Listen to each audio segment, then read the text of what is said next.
like caffeine is better. I'm gonna check the cooler. Yeah, they have a cooler. I don't know if Well, I don't think it matters because they're not gonna let me bring it outside to race anyway. They might. I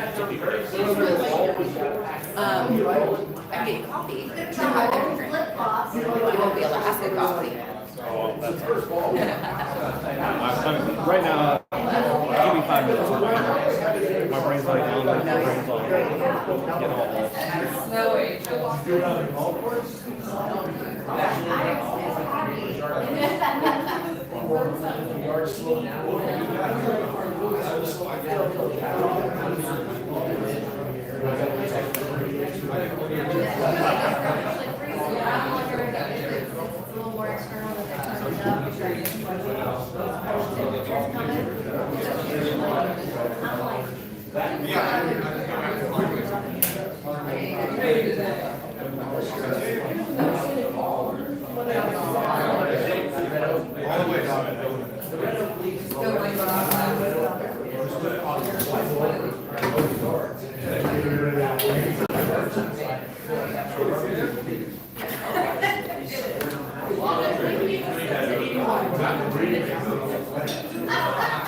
Our amateur photographer knocked over a glass of water.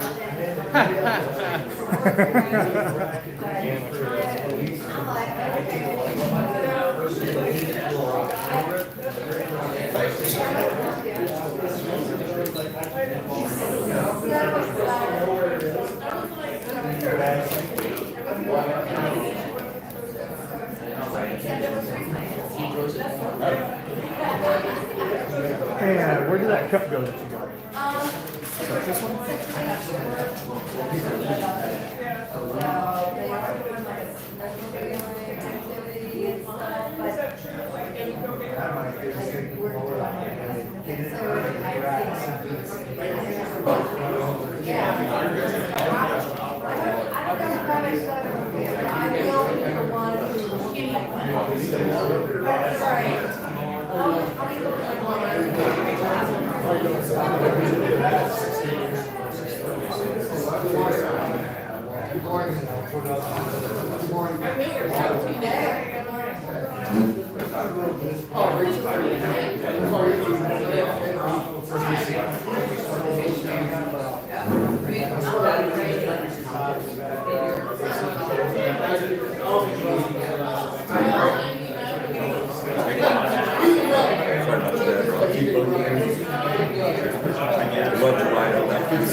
Lucky to introduce me to his guys.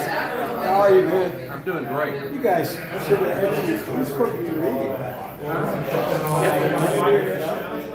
I was downstairs. Well, I was in the third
Are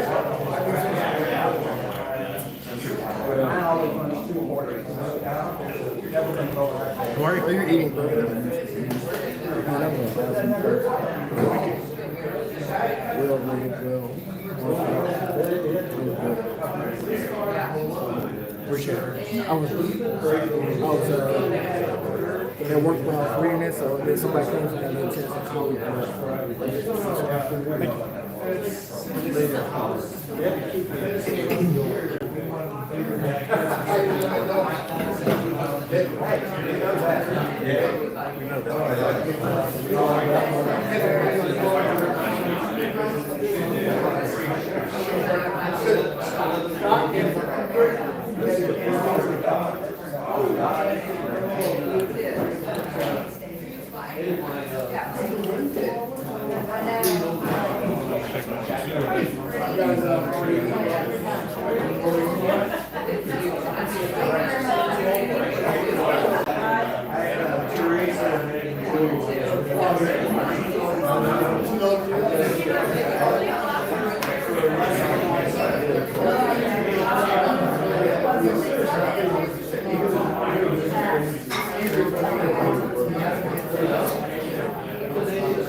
Hey Zach, would you check the line? Second. Would you check the line?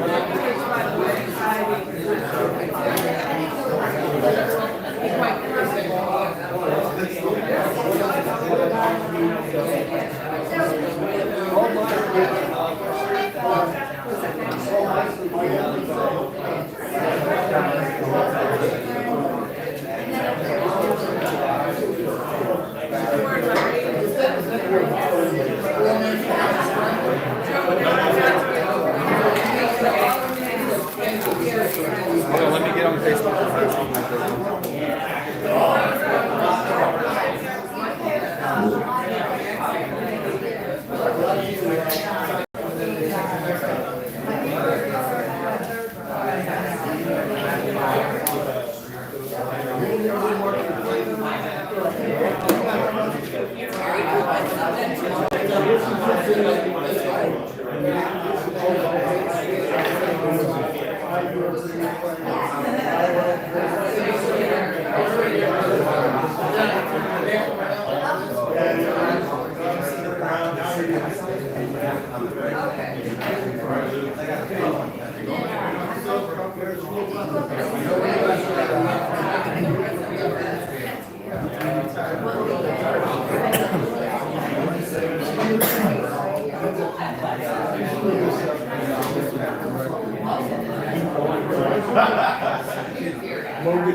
No,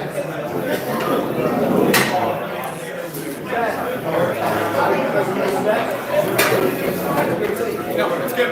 Just make sure no one pushes it over. That's good. Yeah.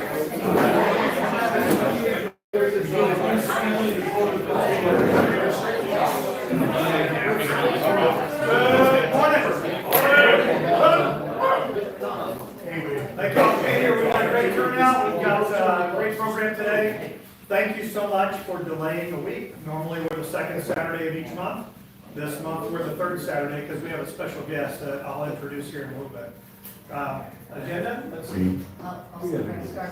Let's start with the Pledge of Allegiance. Please stand. Let's honor our nation. I pledge allegiance to the flag of the United States of America and to the republic for which it stands, one nation under God, indivisible, with liberty and justice for all. Honor the Texas flag. I pledge allegiance to thee, Texas, one state under God, one and indivisible. Would you please remain standing up here at the front? We have a place set for those who are not able to join us.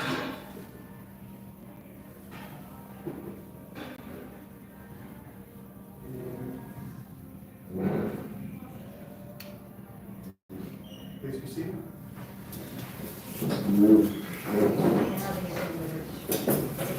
Okay, all right, we got, we're going to go around the room and everybody introduce themselves, and we're going to start with Nicole in the back.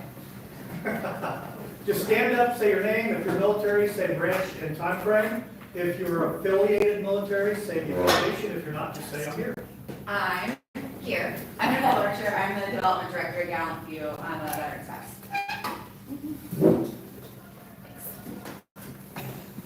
Steve Archer, Army Infantry from 2013 and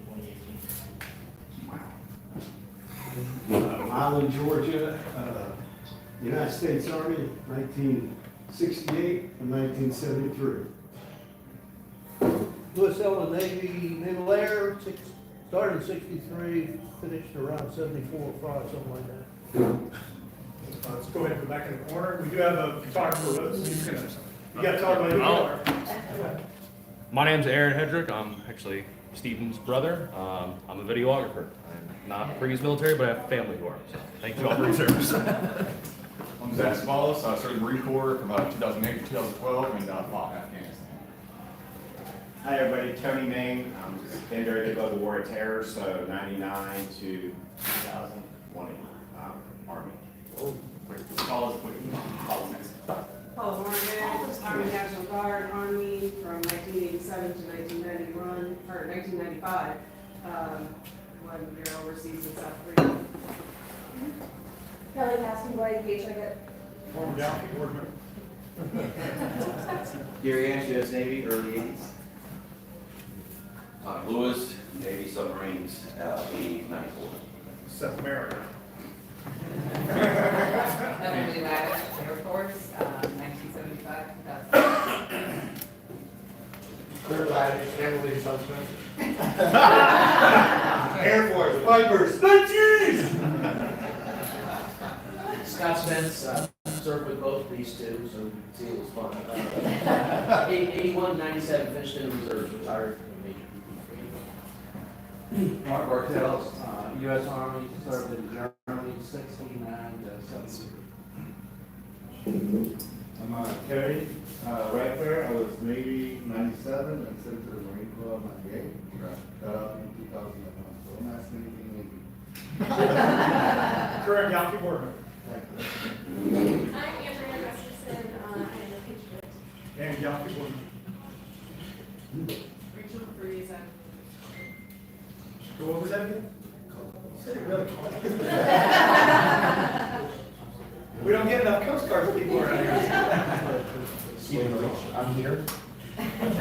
Okay.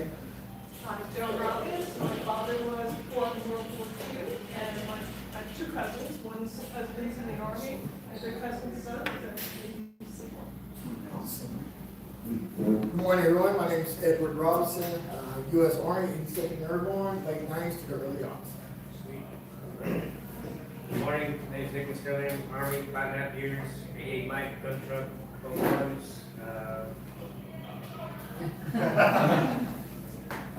Todd McHugh, U.S. Army, 05 to 10, 2 tours in Iraq. Just mainly weekend. Well, there we are. 06 to 2012. Doug Rhodes, retired Air Force, 1981 to 2005, GallantFew ambassador. Morning, Jerry Mazanowski, U.S. Navy, 20 years retired.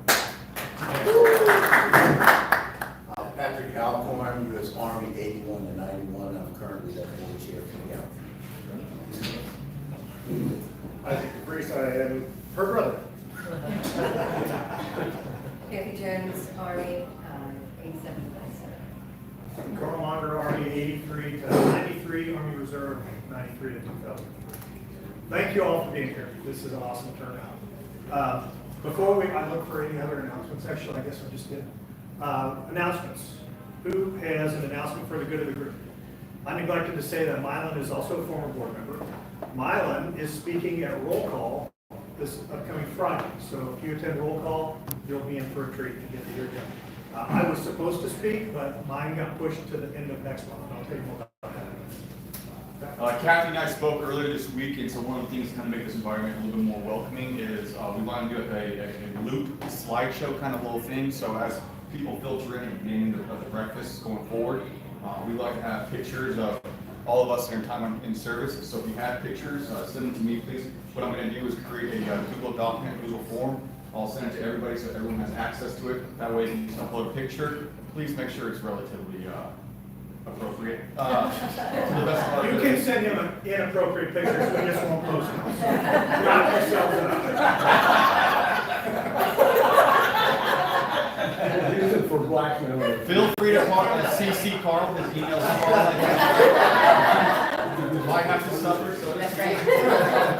But yeah, so we definitely want any more pictures that you send, because not everyone here has spoken. And again, everybody here has a story. There are people here that are involved in our stories that are no longer here. So we're not sharing our stories, we're sharing the stories of those who are not here with us. So I will send that document out this coming week. Feel free to upload a few pictures, and then that way we'll have a good little presentation as people come in going forward. Thanks.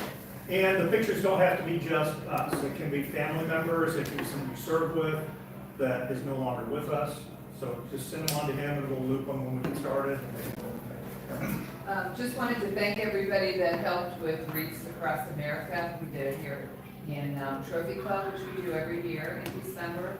And we definitely need volunteers to put the wreaths out. But thanks to Gary and his scouts, they used it as a project. They found 4 more veterans graves that were there. And then we found 2 more after the ceremony was over. So there's a lot more. I mean, we're up to about 80 now.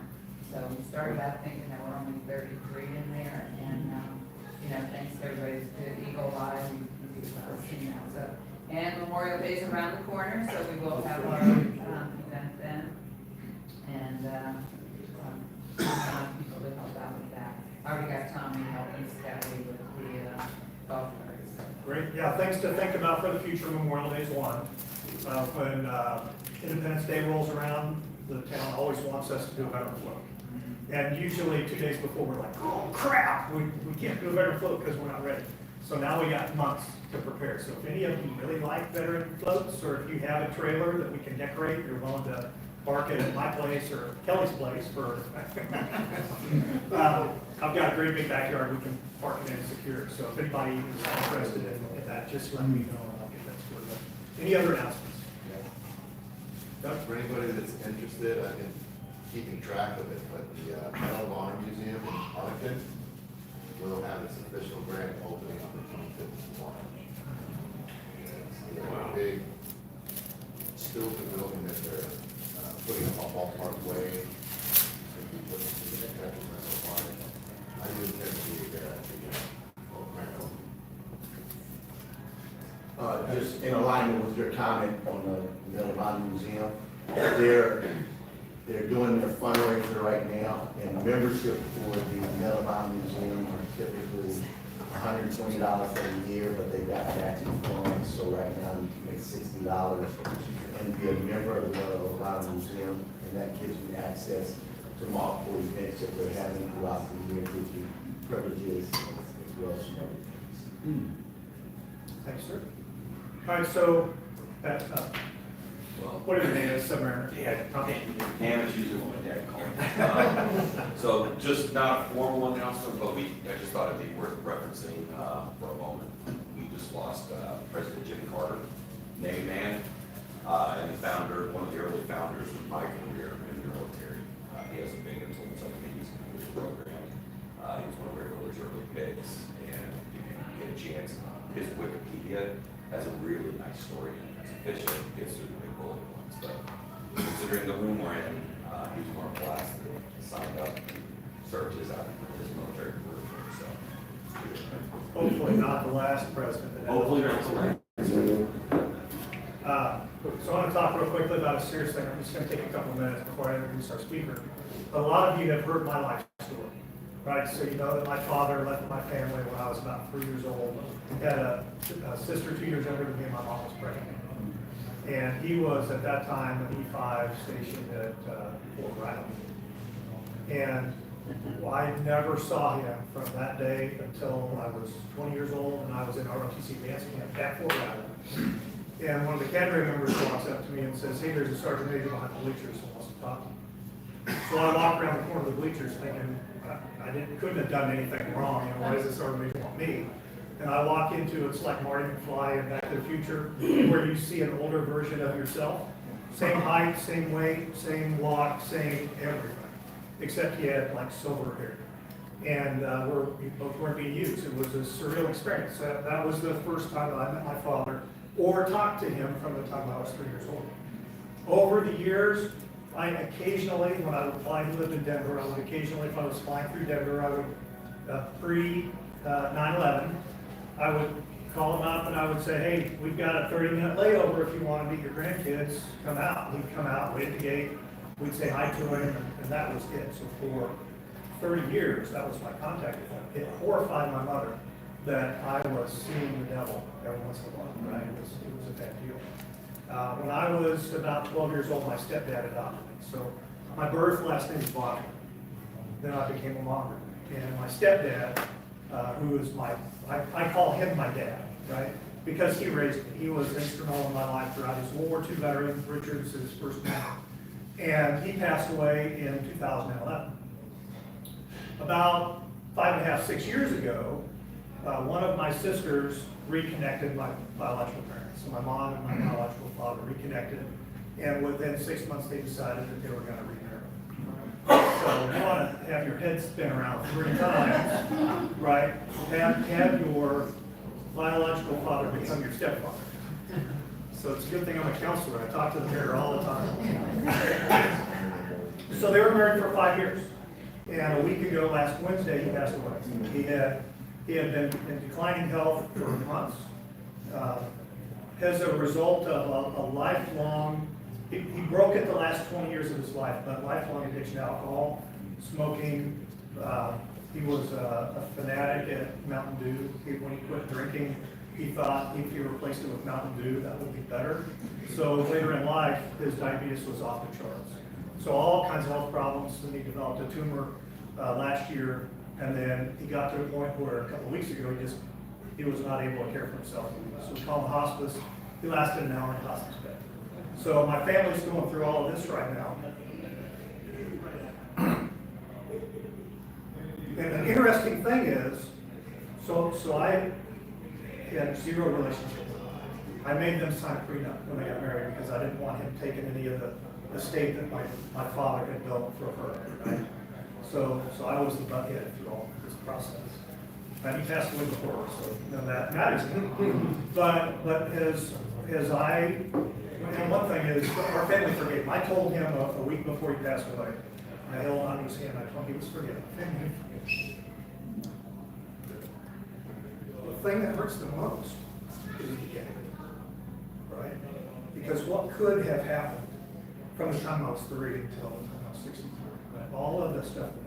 I have an extended family. I've got a half-brother that passed away a year ago that I don't know. I just found out that the half-brother passed away has a daughter, so I have a niece that I talked to the first time a couple of days ago.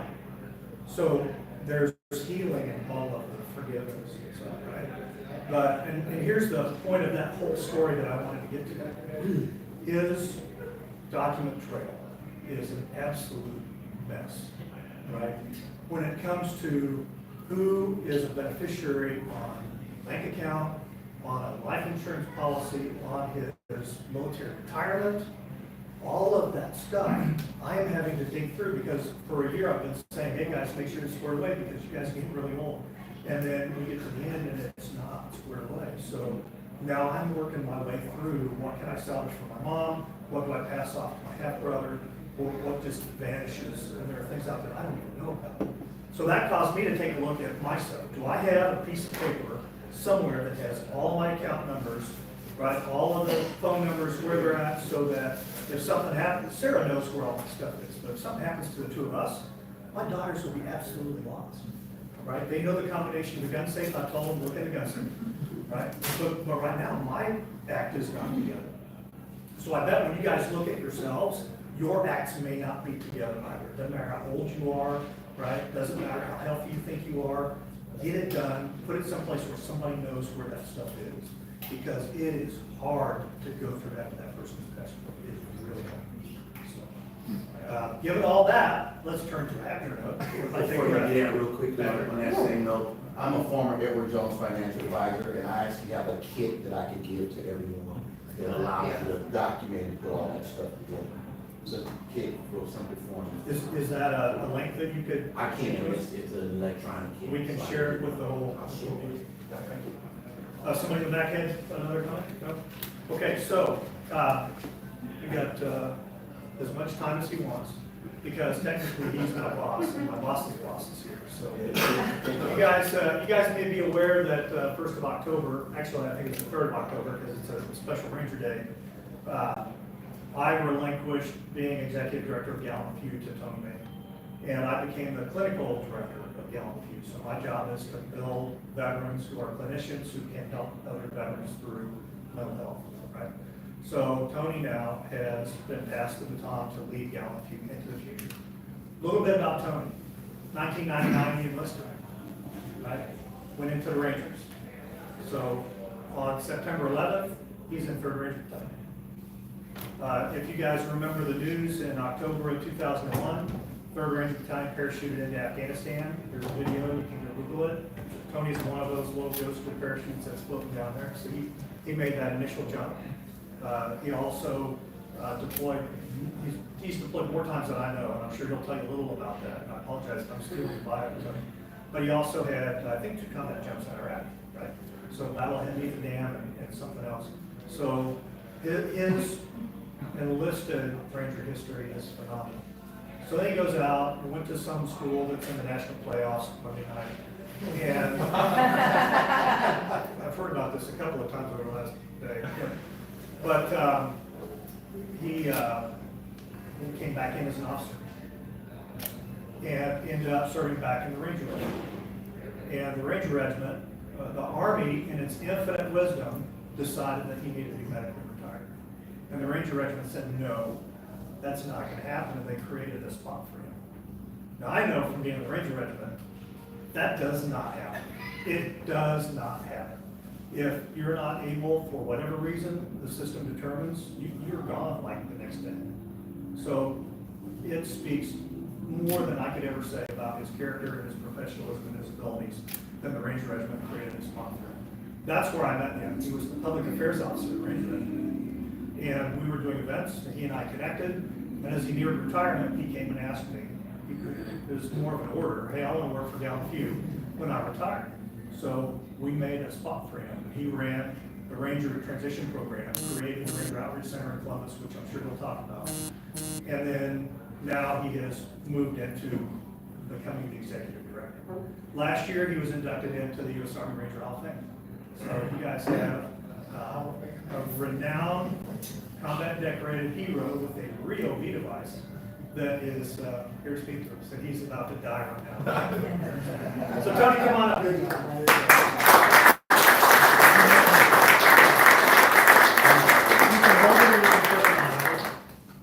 What do you, should I hold it? Oh, you're good. Doesn't matter. Holding Doesn't matter. Who here brought a gas? Who here brought a guest? Yes, first timer. Awesome. So you brought the first timer? I brought. Who are you? I don't know you. I'm Jake. Tony, good to meet you. Clay. Are you guys Marines? I. Okay, well, I didn't know just because you're back here with the Marines, you kind of gravitates. So you brought a guest, that's for you. There you go, thank you. Appreciate it. It's all about community, right? It's about community together. Yeah, I'm very uncomfortable hearing about myself. Well, this talk today, I see a lot of folks here who have presented, which is awesome. I see friends here who travel to see little old me, so you'll probably be disappointed, but that's all right. I appreciate your friendship nonetheless. Y'all, this is something I've been looking forward to for a very long time, because Carl Monger is a dear friend. He's a father figure. He's a brother. Sometimes he's little brother, sometimes he's big brother to me. And it's just the power of what one person who decides that life is about other people and not just themselves is how this whole thing goes about, right? It's how it all goes about. So, a little about my story. What you see up there is before, I think, a homecoming game in 1997 or 8 at The Ohio State University. That's where I started. And that young man was going to college because he was told to go to college, because my parents would not sign my paperwork to enlist in the Marines. And I naturally gravitated to fraternity life because I spent my first year at The Ohio State University living inside of Ohio Stadium, where for a discounted room and board, I cleaned the latrine on my floor between 5 and 8 o'clock. So I went to a fraternity event, didn't know I was being recruited because I was pretty naive. And they said, hey, it'll cost less to live here than to live in the stadium. By the way, the stadium didn't have windows either. That was part of it's the lowest cost form at Ohio State. So now I'm at Ohio State and I'm starting to see things. I'm a little bit conceptual. I ask why all the time. I'm not a super smart person, but I think life's kind of like a puzzle piece. I believe things happen for a reason. I am a Christian. Jesus Christ is my Lord and Savior. So I see things like that. I look at Ohio State, this college university, right? I wanted to go there since I was a kid. I thought Pasadena, where they played the Rose Bowl, was heaven on earth, right? Because you get to the Rose Bowl, then life's worth living. And while I was there, they were doing things. Ohio State was doing things to keep me involved, right? Now, maybe it's because people who go to college tend to overall, right, statistics. I'm a big data guy, tend to make more money over their lifetime. And they might want a piece of that. Well, that might have something to do with why they wanted a pretty good business model there. But I was seeing that. But that urge to join the military was still there. And so, I wanted to do something what I consider hard, right? So I went to all the different groups, and it just, I don't know if it was timing or whatnot. But while I was at Ohio State, I was dating this girl from Clemson, and my Army recruiter happened to play football at Clemson.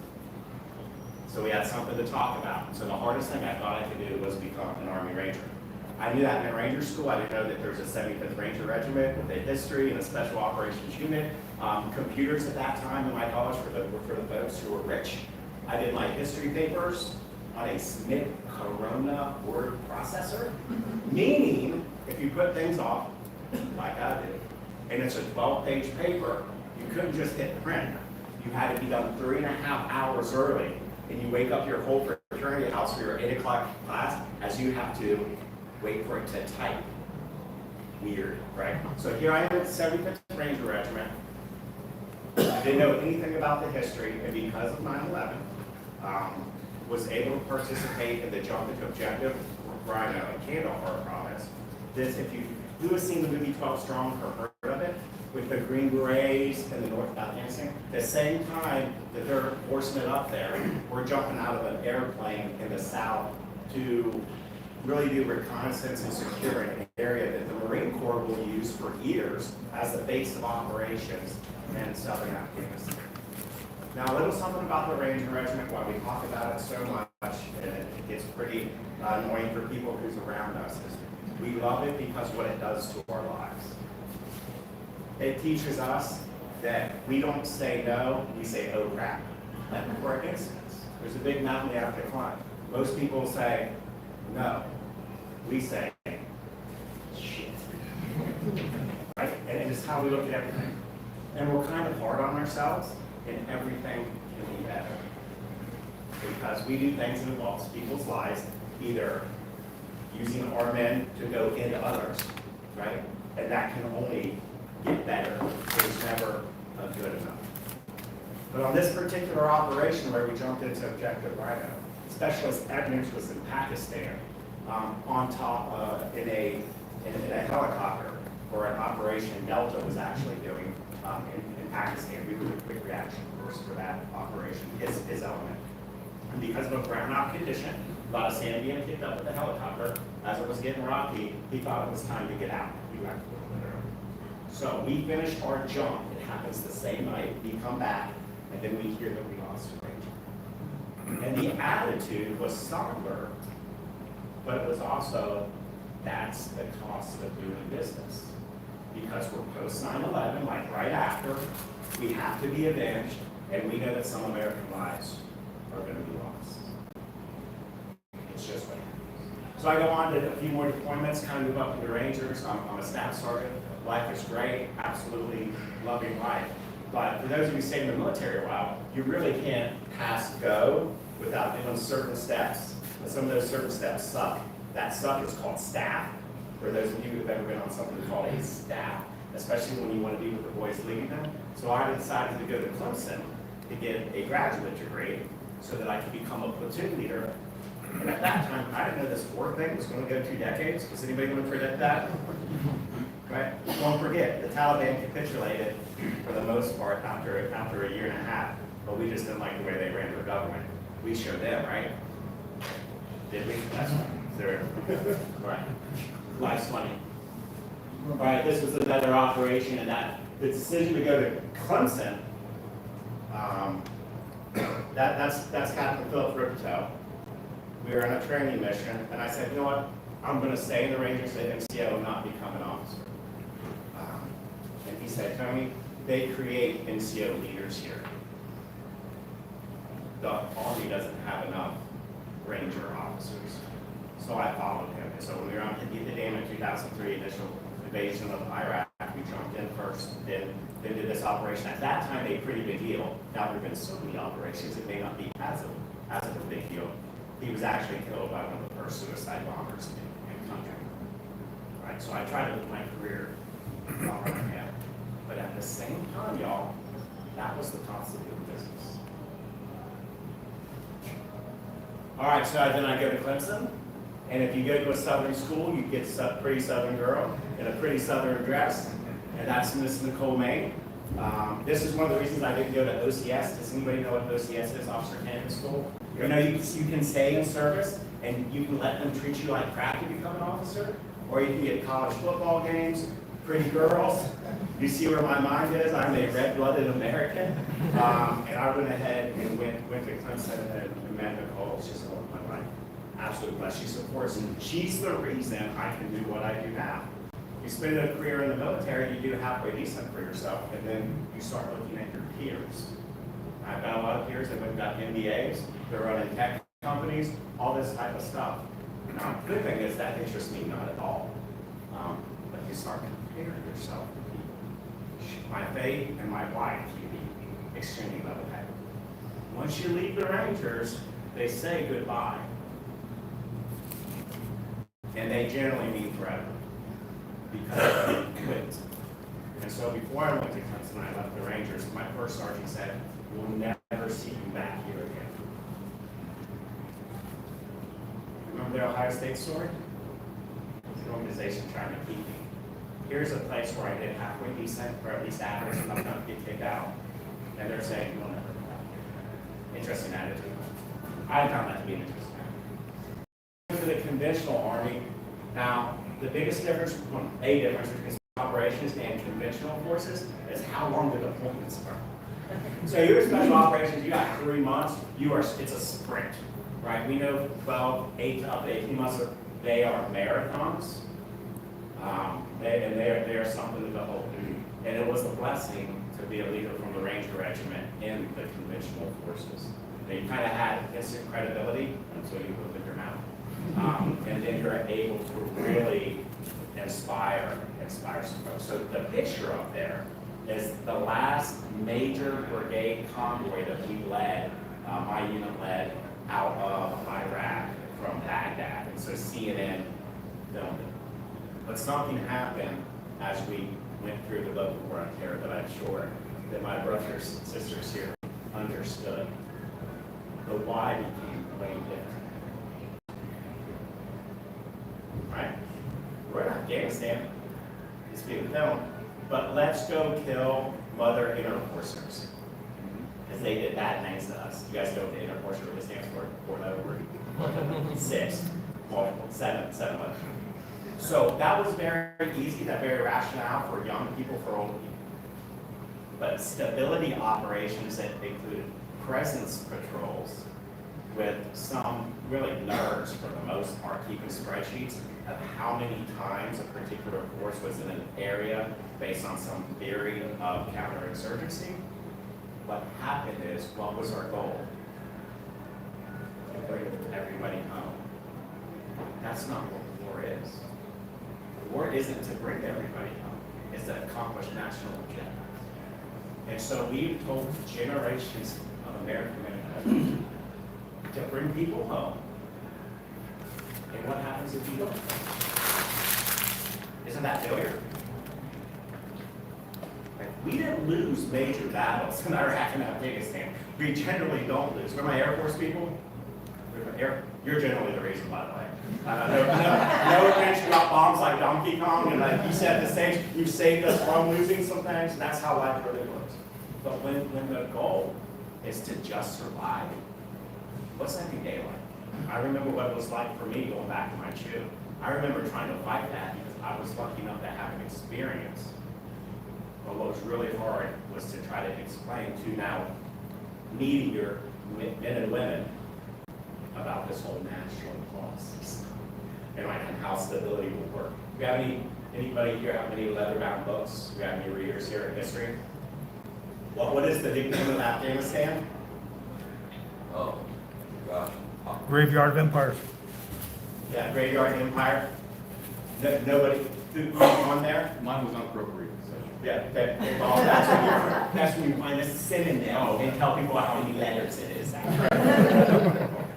Tell you on Monday. So I want to hurry up and get back to the Ranger Regiment after this conventional fight as much as possible, so that I know that I'm not doing a presence patrol. So I've kind of done my time. And so this will be another transition for me. That's Greg Gillespie, a very good friend, killed outside the government center as we were trying to win hearts and minds. And Specialist David Hickman was considered the last casualty of the Iraq War. Well, prior to ISIS coming back and everything we do now. But at that time, David Zeus Hickman, because he scared me for that. All right. So I was able to serve in the Ranger Regiment. This is me on the last flight out of my last firefight. Yes, as a public affairs officer, I still found firefights. It's actually documented by Marty Scoveland. For those of you who've heard of Black Rifle Coffee Company, he created their magazine, Copier Guy. He's now their president of marketing. But I was able, because I trusted him, because he was a ranger who wrote a book, who let me read it first, I was able to bring him over to Afghanistan. He actually took this picture after a firefight. If you want to Google Valley Boys on YouTube, you can see like a 15-minute documentary of that. Because of Marty being a ranger, doing the right thing by us, Marty authored Send Me, the book about gaining payments, now New York Times bestseller. Highly recommend that you pick that up if you are one of those people who like to read.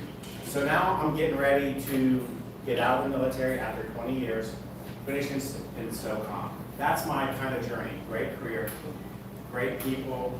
The military made me much better product than when I came in. I wasn't a bad person, but man, the military and human beings like yourselves can be associated with values-based people has like really shaped who I am. And so I got really interested in transition. The medical board, 14 and a half years in Ranger Regiment, all the milestones to continue and progress. and then I'm told, you're unfit. And Carl mentioned the leadership found a place for me, and it was doing public affairs. No offense for combat or service support jobs, but oh my God. Right, so now here's the thing, so now I'm a major whose spot has got like little frilly things on my uniform other people truly just don't have. And I'm like, I'm not one of the boys anymore. And I had to swallow my pride. Luckily, I found out pride's a sin, so it's okay. It ended up working out just fine. But Carl comes down to our little basement office and says, I'm Carl Monger. I got this idea to help Rangers in transition. It's like, that's funny. I'm still here, but I just went through like my third transition of my military career, and it doesn't get any easier. And so what I want to walk you through now is if you would come to our office at the Ranger Outreach Center in Columbus, Georgia, our mindset for transition, and I'd love for you to tell me if it's maybe a little bit different than the information that you were given. So when we help people in transition now, so the organization you support, either with your times, talents, or treasures, just being here is helping somebody else. Because when you walk into a room that's full, that's instant credibility, right? There's some people here for the first time who might be thinking, well, these people are weird, but it sounds like they kind of care about each other. That's not a horrible thing. So when we talk to somebody in transition, we say you need to live somewhere, have some type of income, probably from a job, right? And you got to make some amount of money or have some amount of money come in. 3 variables. Could there be more? Yes, but this is my presentation, not yours. So those are the 3 we use. Now let me show you how we try to shape that. Corporate America will say that your purpose is your job because corporate America wants your time, talents, and treasures to themselves, right? I have no problem with corporate America. I love capitalism. I think it's good. Kind of proven to work over the history of time too, right? So I'm a USA supporter, but you get one life. My purpose, if I could, as I've evolved, when I am 70, I want my children to want to choose to come to my house for Thanksgiving. I turn it into something where I know what it looks like. And so I will then make all my choices based on that objective. Not where I work, not money. I won't do it. So my purpose is going to be tied to where I live. That enables me to see my kids. We have found in transition that location has been the #1 indicator of success over time. Where you pick to live. You pick to live in a rural area, you think you got a job, but the career kind of goes out, or there's a falling out, you don't like your boss, time to move on, you might have to move. That's another huge transition. But if you live in like DFW, something bad could happen with your work. If you can't find a job here, like we need to talk. And I'll be here to help you, is what I do. That's my job. So, location. Second, work. We find initially it's culture fit. Right? You take a lot of surveys, all these index inventories, all these groups. But when you're coming out of a military values-based culture, and you're people who have to make the bottom line for shareholders just to start, first of all, what the hell does that mean? Like we make decisions to make shareholders happy, like we're a people-based business. Fine with that. But we know we have to evolve in business over time, right? Like we said, it is the way the world is. But initially, now you're happy, you're in a good culture. Just like any other American, once you're good at your job, other people want you, right? And you can evolve. So you don't have to hit a grand slam the first time out. And money for the first time for us becomes a factor of time. You're allowed to have as many jobs as you want. You're allowed to go to school, collect BAH. You're up, right? And that goes into what we learned. Location, culture fit. My folks, Rangers, because they're special operations, and I see it in Fort Benning, they try to hit a leadoff grand slam. Do you have any baseball fans? You know what a grand slam is? First thing in the game, first person. The best they can do is hit a home run. And they have to come up the bat the rest of the game. We put so much pressure on ourselves because we stop thinking like civilians because we haven't been around it for a while. So you can use that if you want. You cannot hit a leadoff grand slam. Do really well with your first at bat and then prepare for successive at bats. And then we do talk about revenue streams. Most of our folks don't look at the VA as a revenue stream. They might think of it as VA disability, right? In conversations. No, just the healthcare in and of itself. just the resources provided from the government in and of itself. So we tell people you can work as many jobs as you want for your talent. You should go to school and use your BAH. And I can show you a calculator that generally, this is for Columbus, Georgia, if you took 12 credit hours full time and received $1,574 a month, right? So low, not as much as here, right? Because it's a different zip code. And you were in class for 12 hours, that's the equivalent of a 38-hour a day job, or $38 an hour, tax-free money, which equates to a part-time job is $66,000 after taxes. So to not work and go to school, I think it's lazy. Personally, not a bad person. And the reason I think it's lazy is because the successful folks in here, in terms of who now have the financial ability to do what you want to do on those days, know that 9 to 5 is a joke, right? 9 to 5 is a made-up government thing to kind of control businesses taking advantage of their employees, right? It's like a result of the union. It's totally made up.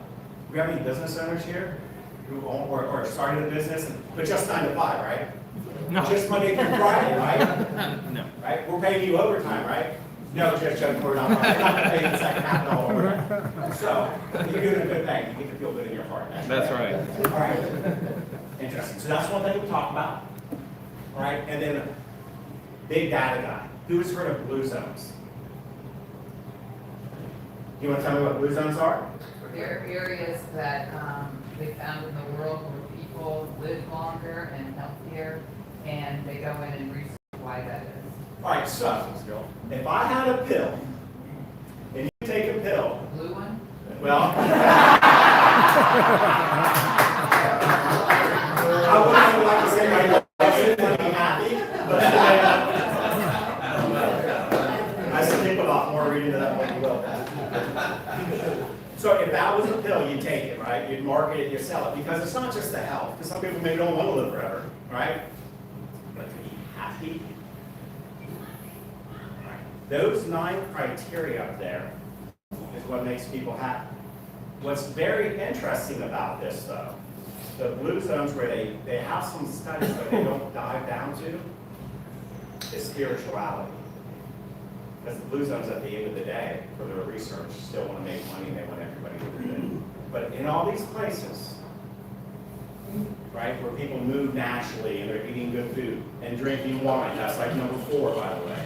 I wish it was beer, I did, I like the taste better.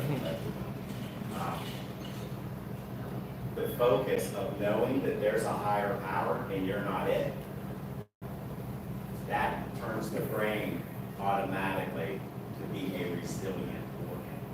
When something bad happens, you realize, well, I'm not in control. I would say, is anybody happy about the California wildfires, but I don't want to make a joke in the great public of Texas about anything, right? Okay, but you see that and you realize, well, there's almost been things like that. It's sad. I'll pray for those people, regardless of the circumstance, right? And guess what? Bad things are going to happen again. In fact, I can do really good things and bad things can happen. I can do really good things in war and my friends can die. Right? Because my job was to go to war. Because the politicians told me to and try to do what they said. My job wasn't to beat everybody from the law. Because I can't control that. It's not possible. So, when we look at how GallantFew operates, we are a feeling organization, but everything that Carl says in his passion is based on scientific data that makes people better. That is what the organization, by being here, that you're a part of. That is part of how you use the message to talk to other human beings. Right? Very powerful to me. You guys have probably seen this and you've heard Carl talk, but earlier this morning, because I get things done at the last minute, I was trying to show maybe like a pyramid, how all this fits together, and why we focus on counseling. If somebody asks you why does GallantFew focus on counseling, because it's the unseen. Everything else that you do is based on your cognitive functions. Right? For instance, I'm a Christian. What I believe, the depth I believe in, my ability to study, what I believe, is based a little bit on what I got upstairs to start with and how I have or have not developed it. Right? So you think somebody like me would put spiritual first? No. I have to have the ability to understand first. So that's why mental health matters so much. But being able to say that in functional fitness to get people involved around a caring group of people, when we go climbing, or you come here and you introduce somebody, just knowing you're only seeing the tip of the iceberg. Like right now, you see a very handsome, fit, socially aware person. Right? My reason, I'm on the mic. Right? Not the bottom. But if you go into an engagement worried about the bottom and not the top, now all of a sudden it's not something's appearance that matters as much. It's not where they work as much. Somebody very famous said something about the content of someone's hair. It becomes much more important.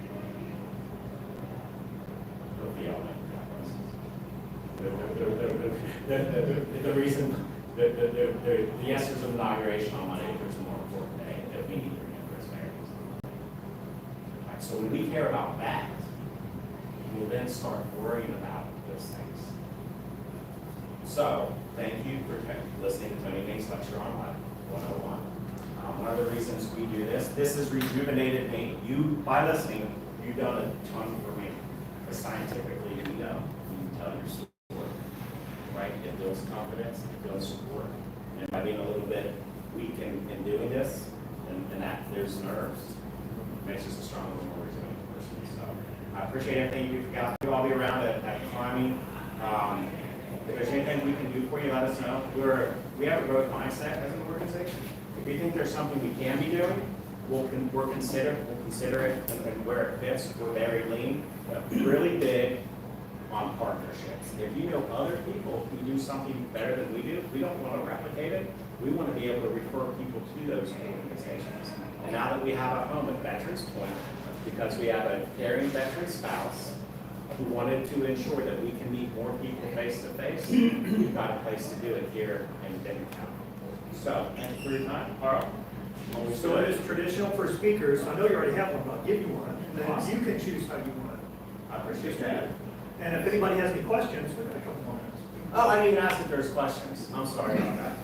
Yes? I have a comment. Uh-oh. Thank you for clarifying a long-standing argument between my husband and I, who is a Badger, Wisconsin, because you put, and I noticed it right off, the Ohio State in your description. Are you ready? That's what I call it. What 3 universities, when originally founded, put the in front of their name? One was Ohio State, he's never going to get two. The University of Texas Development. Nope, added later. Added later originally, because you went to one of them. The United States Military Academy, and there's one other one. The Citadel? Not originally. It was originally called the Military College of something, and then they shortened it later. I went to school at Clemson, so I had to learn Citadel history. Miami? The Harvard College. Just random things. I was a orientation leader at Ohio State, so I see all the freshman girls first. So I walked around. I'm a very simple man. That is a very simple man. And so I walk around it, so I had to learn that. That was one of our early times. Any other family strife I can clear up? I happen to notice that those 5 areas of functional fitness, asthma is checked. Yes. Do I get to take periodic gauge how we want eating and how we think about our state, that kind of stuff. And here's the one thing about the things below the surface too. I'm not calling out for judging, but just think if we had our lives ordered really well, maybe at our New Year's resolution time a few weeks ago or something like that. This is me. I haven't done this until really the last 4 years, so I'm not trying to play goody two-shoes, okay? When I wake up now, the first thing I do is thank God. Not a formal prayer, but I'm actually thankful for the day. I mean, there's times where my body would just ache, and I start worrying about the day, right? And so since I worry about the day, I'm already in a bad place, right? I control that. Why did you point at me when you said worry about the day? You used to be my boss, but now everything's great. I control that. What I do with my God to start the morning, I control that. Physical fitness, doing it or not, I control that. Right now, I can get people to help me if I need inspiration, because I can't do it by myself. I control all those things. You control how physically fit you think I might look, like above the level, right? How old you think I am when this thing goes out. You, like socially, whether you want to hang out with me, you control that, whatever. I get to control that. I get to do that. I get to make choices I can improve, right? And I think I always need to improve. Thank you. That's exactly it. All right. Anything else from anybody else? Y'all, thank you. It's been a blessing. We'll see y'all. Some of y'all are climbing. Awesome. Thanks, Bob.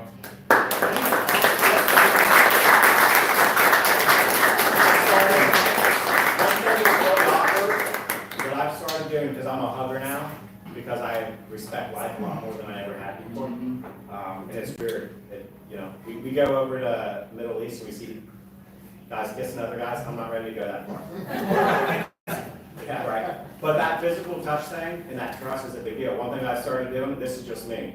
I started going my kiss all the time. That's where someone's heart is. So, interesting. All right, guys. Have a great one. We'll see you. Thank you so much.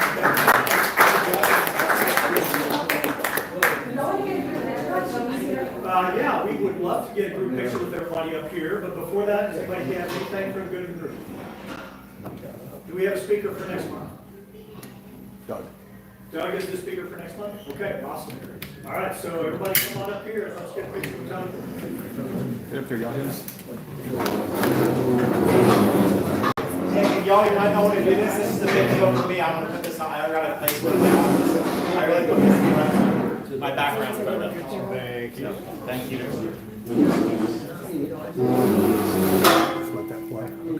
I'll take it with my camera. I'll take that. Go ahead. It's gonna be a minute.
Oh yeah, this is gonna be nice, and then I'm gonna do this as well.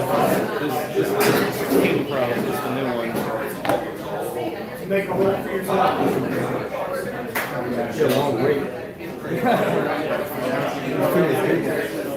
gonna have to get everybody sit down. I get everybody.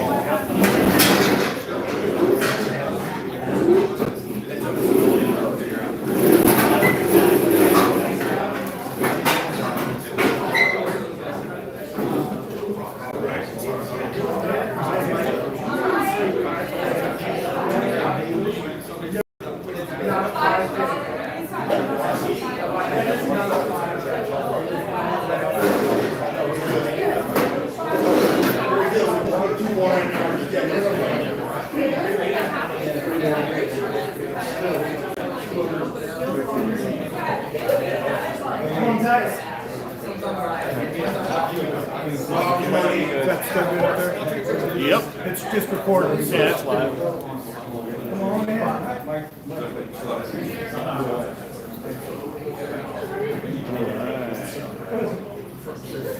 Perfect. Alright, sweet. Everybody in frame? Alright, so we'll be taking just a few. So 1, 2, and 3. Awesome. Perfect. Hold on, we gotta switch devices here. Alright, and 1, 2, 3. Awesome. One more. Sorry. You know you can send these things. And 1, 2, and 3. Awesome.